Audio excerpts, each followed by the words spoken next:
കൂട്ടുകാരെ, എല്ലാവർക്കും സുഖല്ലേ? അവിടെ മഴയുണ്ടോ? ഇവിടെ നല്ല മഴ ഇടിയാട്ടോ. ഈ ഒരു ക്ലൈമറ്റിൽ കഴിക്കാൻ പറ്റിയൊരു ഫുഡ് കാണിച്ചു തരാം. വായോ. എല്ലാവർക്കും മനസ്സിലായില്ലേ? നല്ല കപ്പയും മത്തി മുളകിട്ട് വെച്ചതും, അതും തലേദിവസത്തെ മത്തിക്കറിയാണേ. അതുപോലെ നല്ല ചൂട് കട്ടൻ ചായയും. നമ്മൾ സ്വന്തമായിട്ട് ഉണ്ടാക്കി കഴിക്കുന്നതിനേക്കാൾ കൂടുതൽ ആരെങ്കിലും നമുക്ക് ഉണ്ടാക്കി തരുമ്പോൾ ഒരു വേറെ തന്നെ ഒരു ടേസ്റ്റ് അല്ലേ, പ്രത്യേകിച്ച് ഒറ്റയ്ക്ക് നിൽക്കുന്ന ആൾക്കാർക്ക്. അപ്പോൾ എനിക്ക് അമ്മ ഉണ്ടാക്കി തന്നു വിട്ടത് കേട്ടോ കപ്പ, എൻ്റെ മനസ്സറിഞ്ഞതുപോലെ തന്നെ.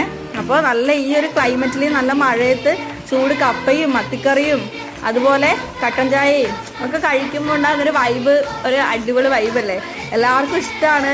നമ്മളെ കേരളത്തിലുള്ളവർക്ക്, പ്രത്യേകിച്ച് ഇടുക്കി, കോട്ടയം, എറണാകുളം ജില്ലയിലുള്ളവർക്ക് കപ്പയും മത്തിക്കറിയും എന്നൊക്കെ പറഞ്ഞാൽ ഭയങ്കര ഇഷ്ടമുള്ള ഫുഡാണ്. അപ്പോൾ ഞാൻ ഈ ചൂട് കട്ടൻ ചായ ഊതി കുടിച്ചിട്ട് ഈ കപ്പയും ഒന്ന് കഴിച്ച് തീർക്കട്ടെ. അപ്പോൾ എൻ്റെ ചാനൽ സബ്സ്ക്രൈബ് ചെയ്യാത്തതുകൊണ്ട് സബ്സ്ക്രൈബ് ചെയ്യണം.